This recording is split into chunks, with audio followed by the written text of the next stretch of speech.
Bonjour tout le monde, bienvenue à cette nouvelle chronique de l'Aviron Chasse et Pêche. Salut Martin! Salut Karine! La pêche s'en vient. On va Oui. parler aujourd'hui de pêche printanière, pêche à la truite. Oui, exactement. Pêche Ok. à la truite mouchetée printanière. Bon, moi ce que j'aimerais savoir, c'est quoi la question que les gens te posent quand ils arrivent au magasin pour s'équiper? En premier lieu, c'est tout le temps sur le principal outil de travail, ce qui est à dire notre canne à pêche. OK. Ouais. Ils vont m'arriver, exemple, Martin, je m'en vais à la pêche en fin de semaine sur un lac, il y a de la grosse truite mouchetée de 4 livres. Premièrement, je vais lui dire qu'il est chanceux parce que c'est le fun à pêcher, mais l'information n'est pas très importante pour moi.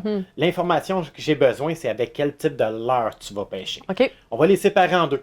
Les cuillères d'un bord, parce qu'ils sont très pesantes, et les micro-leurres. Tout ce qui est Atomic Teaser, Power Nymph, les micro-finesses, les petites Mep Saglia. Toutes les petites bébites, là. Exactement. Tout ce qui est 1/16e d'once et moins. OK. Parce que ça va prendre une canne différente pour arriver à lancer ce leurre-là, tout simplement.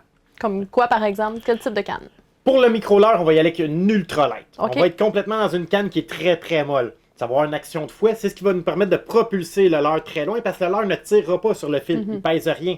Donc c'est vraiment notre action de fouet qui va la propulser. OK. Donc, on va aller chercher une précision avec cette canne-là. Exactement, de la OK. distance de lancer et de la précision. Parfait. Pour la truite, on a besoin de quelque chose d'un peu plus rigide parce qu'avec une canne ultralight, malheureusement, les ferrages ne se feront pas bien. Oui. La canne est molle, la cuillère, elle a déjà une forte traction. Une lake clear, on ne se le cachera pas, ça tire dans l'eau. Oui. Donc, notre canne est déjà pliée, on arrive pour faire notre ferrage, on n'a pas la petite action au bout qui permet de percer la bouche du poisson. OK. Donc, on va y aller avec une canne un peu plus rigide. OK. J'aime bien recommander une light comme action. C'est un bel entre-deux. On a du plaisir avec notre canne, notre cuillère travaille bien et on est capable de ferrer. OK.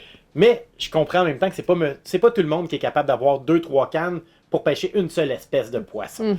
Il est possible d'avoir un entre-deux. On va y aller avec une canne medium light. Parfait. Ça va nous permettre quand même de lancer un micro-leurre assez loin, Oui. mais aussi de travailler une cuillère. Fait que c'est un bel entre-deux. C'est pas parfait pour ni l'un ni l'autre, mais ça c'est fait raisonnable. exactement, ça fait très bien le travail pour les deux. OK. Ouais. Puis j'imagine aussi que ce type de canne-là peut être très pertinente pour plus tard en saison, là, Oui, pour d'autres effectivement, espèces. il y a des techniques à l'achigan, même au doré qu'on peut pêcher avec une medium C'est light. ça. Oui, OK. oui.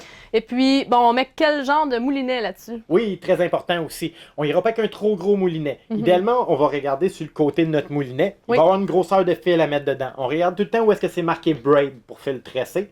On va essayer d'avoir un moulinet qui peut contenir entre 120 et 150 verges de fil de sleeve tressé. OK. Parce que c'est ce qu'on va utiliser comme fil à l'intérieur.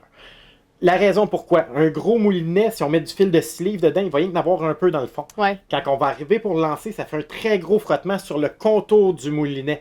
On va perdre énormément de distance de lancer. Notre leurre pèse rien, il y a du frottement. On vient de tout gâcher notre canne ultralight en OK. réalité. Ouais. OK. Puis ça va aussi débalancer, veut pas, toute l'action, toute la Oui, canne. effectivement, avec un ça gros ne sera pas moulinet. plaisant en main, là, effectivement. Ouais. OK. Ouais. Puis, bon, au niveau du fil, Oui. on met quoi comme fil? Comme Tu je parlais disais, du là, bread, oui, c'est ça, un fil tressé idéalement, tressé, fusionné. On ne va jamais vers le monofilament. Tressé, fusionné, 6 livres, 4 livres même, c'est déjà amplement suffisant pour la plupart des lacs à truite.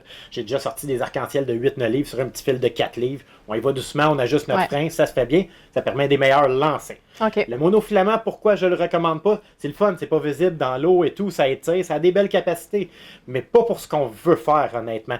Parce qu'on veut lancer un micro-leurre. Fait que si moindrement ça sort en tortillant du moulinet, ça s'emmagasine dans le premier anneau, le fil ne tire pas dessus, on perd toute notre distance de lancer. C'est ça. Donc, fil tressé, 4 à 6 livres. Est-ce que tu suggères de mettre un avançon, de mettre un fil entre... Oui, surtout pour les micro-leurres. Pour la Oui. cuillère, c'est pas très grave parce Ok. qu'on va s'attacher directement après la cuillère. Après ça, notre avançon avec Oui. notre hameçon. Mais sur un micro-leurre, honnêtement, ça fait une très grosse différence. C'est ça. Ouais. Le fil de fluorocarbone, il est anti-abrasif, donc quand le poisson mord dedans, il ne le maganera pas. OK. Puis il est complètement invisible dans l'eau. Faites le test chez vous. Regardez-les comme ça, rentrez-les dans l'eau, il disparaît. Fait que ça fait une belle présentation subtile, puis, Exactement efficace. ça. Puis c'est important si on veut capturer les grosses truites. Donc, n'hésitez pas, si vous avez d'autres questions, vous pouvez passer nous voir en magasin ou visiter notre site l'aviron.ca.